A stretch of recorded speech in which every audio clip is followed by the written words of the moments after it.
बिस्मिल्लाहिर्रहमानिर्रहीम। अस्सलाम वालेकुम जी। आपका हकीम मुबारक अली। आज के हमारी इस वीडियो का उन्वान है इल्म क्याफ़ा और हम बात करेंगे हवासे खमसा की। हमारी इससे पहले वाली वीडियो सानिया सवात पर थी और उस वीडियो में हमने हवासे खमसा का ज़िक्र किया था और इस वीडियो में हम हवासे खमसा पर तफसील से बात करेंगे कि हवासे खमसा क्या हैं, इनके क्या क्या काम हैं। बहरहाल सब पढ़े लिखे लोग जानते हैं कि हवासे खमसा क्या होते हैं। इनमें से एक है सूंघना, दूसरा है देखना, चखना, छूना, बोलना और सुनना। इसके अलावा भी बहुत सारे हवास हैं, इनका भी ज़िक्र करते रहेंगे। बहरहाल बात करते हैं कि इंसानी जल्द का ठंडा और गर्म महसूस होना वगैरह वगैरह, लेकिन असल यानी कि मेन हवास वही हैं जिनका ऊपर ज़िक्र किया गया है। बाकी सब मददगार हैं और इन सब हवास का जो मरकज़ है या सर्वर है वो दिमाग है। और जनाब दिमाग तो तकरीबन सब लोगों में होता है, मगर अक्ल सब में ज़रूरी नहीं कि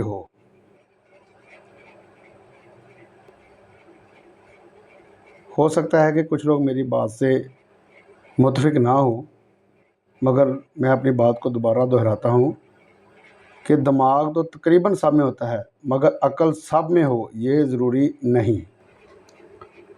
दिमाग और अक्ल की बात को समझने के लिए आपको मैं एक वाक़या सुनाता हूँ। एक आदमी की कार पागल खाने की दीवार के साथ ख़राब हो गई। हुआ ये कि एक व्हील के 4 नट गायब हो गए, रास्ते में गिर गया या कोई उतार के ले गया, वट कुछ भी हो, क्योंकि ये मिसालें बंदे को समझाने के लिए होती हैं। इनका हकीकत से तल्लुक़ हो भी सकता है और नहीं भी। अच्छा, उसकी कार के एक टायर के चारों नट गायब हो गए। वो परेशान खड़ा था कि अब कार कैसे चलेगी। थोड़ी देर बाद उसने देखा कि एक पागल जो कि पागल खाने की दीवार पर बैठा हुआ है उसको इशारे से अपने पास बुला रहा है कि इधर आ। कार वाले शख्स ने उसको डांटा और उसको कहा कि मैं पहले ही परेशान हूँ और तू मुझे तंग कर रहा है। वो पागल बोला कि प्रॉब्लम क्या है। अब कार वाले शख्स को और भी ज़्यादा गुस्सा आ गया और बोला कि अब मैं पागल को बताऊंगा कि मैं किस प्रॉब्लम में हूँ, चल जा और मुझे और परेशान ना कर। ये कहकर वो कार वाला इधर उधर देखने लगा कि क्या करूँ, नट के बगैर गाड़ी कैसे चलेगी। पागल ने उसके पागल ने उस पर और उसको और अपनी तरफ इशारा किया कि इधर आप मेरे पास आप मेरी बात सुन। पागल के बार बार बुलाने पर वो कार वाला शख्स उस पागल के पास चला गया और बोला कि बता मुझे क्यों बुला रहा है। पागल बोला कि प्रॉब्लम क्या है, क्यों परेशान है। कार वाले शख्स को बुरा लगा, मगर उसने पागल को बता दिया कि कार के जो टायर हैं, इसका एक टायर है, इसके चारों नट खुलकर कहीं गिर गए हैं और अगर मैंने गाड़ी चलाई तो टायर निकल जाएगा। मैं इसलिए परेशान हूँ। पास कोई मैकेनिक या पार्ट्स की कोई दुकान वगैरह नहीं है कि मैं वहाँ से नट ख़रीद कर टायर में लगा लूँ और गाड़ी चले। पागल बोला बस इतनी सी बात पर परेशान है। कार वाले का गुस्सा अरूज पर चला गया, उसका मुंह सुर्ख हो गया गुस्से से और बोलने ही लगा था कि पागल बोल उठा कि जनाब कार के बाकी टायरों से एक एक नट खोल कर इस वाले टायर को लगा लो। अब सब टायरों पर 3-3 नट हो जाएंगे और आपकी गाड़ी आराम से चल जाएगी और आप किसी भी दुकान से नट ख़रीद कर नट पूरे कर लेना, प्रॉब्लम ख़त्म। कार वाला शख्स उस पागल की बात सुनकर हैरान रह गया कि वो ठीक कह रहा था। कार वाला पागल से बोला कि तुमको ये हल कैसे पता चला, तुम तो पागल हो। तो जनाब पागल ने तारीख़ी अल्फाज बोले कि जनाब मैं पागल हूँ मगर बेवकूफ़ नहीं। तो जनाब मेरा ख़्याल है कि आपको दिमाग और अक्ल में फ़र्क समझ आ गया होगा। अगर नहीं समझ आया तो फिर इस मिसाल को दोबारा सुन लें या दोबारा पढ़ लें, वीडियो आपके पास है। अब चलते हैं अपने मौजू की तरफ। ایک لفظ ہے جاب ڈسکرپشن. ویسے تو یہ لفظ فیکٹریز اور آفیسز وغیرہ میں استعمال ہوتا ہے اور اس کا مطلب ہوتا ہے کہ کس عہدے کا کیا کام ہے. اس کی تفصیل بہت طویل ہے، لہذا ہم اپنے موضوع کے ساتھ ہی چلتے ہیں. یہ جو لفظ جناب ڈسکرپشن ہے یہ ہمارے حواس پر بھی اپلائی ہوتا ہے. مثلا ہاتھ کیا کیا کام کر سکتا ہے، آنکھ کا کیا کام ہے، ناک سے کیا کام لیا جا سکتا ہے، زبان سے کیا بات ہو سکتی ہے، پاؤں سے کیا کام ہو سکتا ہے، وغیرہ وغیرہ. اسی طرح سے ہاتھ کا کیا کام ہے، چھونا کسی چیز کو کہ وہ کس طرح کی ہے، وہ گرم ہے، ٹھنڈی ہے، نرم ہے، سخت ہے، خشک ہے، گیلی ہے، باریک ہے یا موٹی ہے، تیز دھار ہے یا نہیں ہے، وغیرہ وغیرہ. یہ ہاتھ کے کام ہیں. اسی طرح سے اٹھانا، پھینکنا، کھینچنا، گھسیٹنا وغیرہ بہت سے کام ہیں جو ہاتھ سے لیے جاتے ہیں. اگر ہم زیادہ تفصیل میں گئے تو ویڈیو بہت طویل ہو جائے گی اور باقی اعضاء کی تفصیل سے پہلے ذرا مسئلہ ہو جائے گا کہ یہ بات شاید آپ کو سمجھ نہ آئے. بہرحال اب ہم باقی اعضاء کی تفصیل پر بات کر لیتے ہیں. اسی طرح ہم بات کر لیتے ہیں کہ ہاتھ یہ سارے کام کس طرح کرتا ہے.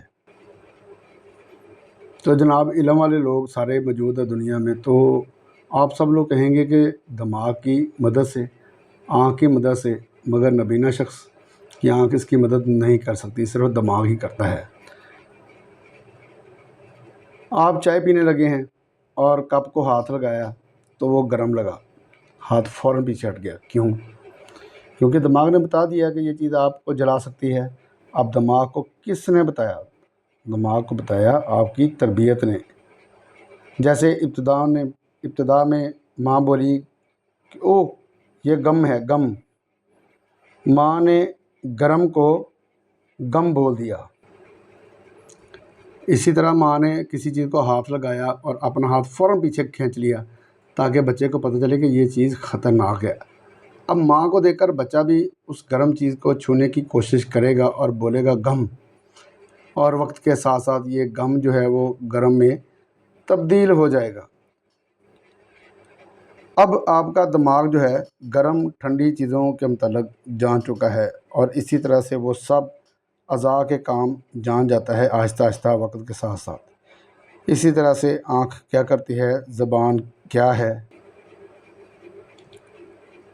اور باقی اعضاء کے متعلق دماغ ٹرین ہو جاتا ہے، اس کی تربیت ہو جاتی ہے اور ہم کہتے ہیں کہ اب یہ عقل مند ہو گیا ہے. سکول، گھر اور معاشرہ یہ ہماری بہترین تربیت گاہ ہیں. اب تربیت جتنی اچھی ہوگی وہ شخص اتنا ہی زیادہ عقل مند ہوگا. تربیت کس طرح سے ہے، کیا ہے؟ تربیت سے بنتے ہیں ڈاکٹر، انجینئر، حکیم، ڈرائیور وغیرہ وغیرہ. اب جتنی اچھی تربیت ہوگی اتنا ہی اچھا ڈاکٹر ہوگا، اتنی ہی اچھا انجینئر ہوگا، اتنا ہی اچھا حکیم ہوگا، اتنا ہی اچھا ڈرائیور ہوگا، وغیرہ وغیرہ. اسی طرح دوسرے کاموں کے متعلق بھی یہی بات ہے. اب جو وہ بہت زیادہ تربیت یافتہ اور عقل مند ہوگا وہ اپنے کام میں اتنا ہی زیادہ ماہر ہوگا. امید ہے بات آپ کو سمجھ آ گئی ہوگی، اور اگر سمجھ نہیں آئی تو کسی علم والے سے پوچھ لیں. ابھی ہم یہ بات آپ کو سمجھانے کی کوشش کر رہے ہیں کیونکہ اگر زیادہ گئے تو بات کہیں اور نکل جائے گی. بہرحال ہم ہاتھ کی تربیت کی بات کر رہے ہیں. آپ کو ایک مثال سے سمجھاتے ہیں کہ ایک آدمی جو کہ کبھی کسی بہت اچھے ہوٹل میں نہیں گیا، مثلا پی سی، رمادہ، امبیسڈر وغیرہ میں، اور بھی بہت ساری جگہ ہیں، اگر وہ کبھی کسی وجہ سے یا کسی کے ساتھ وہاں چلا جائے اور چائے میں چینی چمچ کے ساتھ ہلانا شروع کر دے تو سب لوگ اس کی طرف متوجہ ہو جائیں گے کیونکہ وہ اس طرح کے ماحول کی تربیت سے ناواقف ہے. اس کے چمچ اور کپ کی ٹنک ٹنک سے سب کو متوجہ کر دیا ہوگا اور وہاں کے لوگ اس کو جاہل سمجھیں گے. حالانکہ ایسی کوئی بات نہیں، اس کا کوئی قصور نہیں ہے.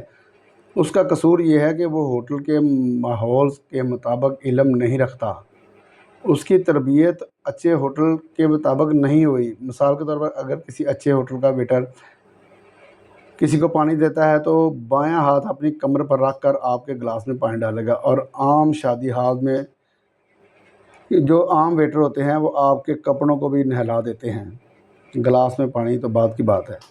ये उनकी गलती नहीं, गलती है तरबियत की, ट्रेनिंग की, जो उसको नहीं दी गई। इस बात से साबित हुआ कि तरबियत और ट्रेनिंग माहौल और हालात के मुताबिक होती है। जिस तरह के हालात होंगे, जिस तरह का माहौल होगा, उसी के मुताबिक ट्रेनिंग होनी चाहिए। इसी तरह से एक आम आदमी की निस्बत एक फायर फाइटर जो है, जो एक इंतहाई तरबियत याफ्ता शख्स है, अच्छे तरीके से आग बुझा सकता है। इससे अगली बात नेक्स्ट वीडियो में करेंगे इंशाल्लाह, क्योंकि बात हमारी ये शुरू हुई थी वो सानहा सवात से थी, जो कि कुछ लोग पानी में बह गए थे और अपनी जानें गंवा बैठे थे। आपका हकीम मुबारक अली। अस्सलामु अलैकुम वरहमतुल्लाहि वबरकातुहू।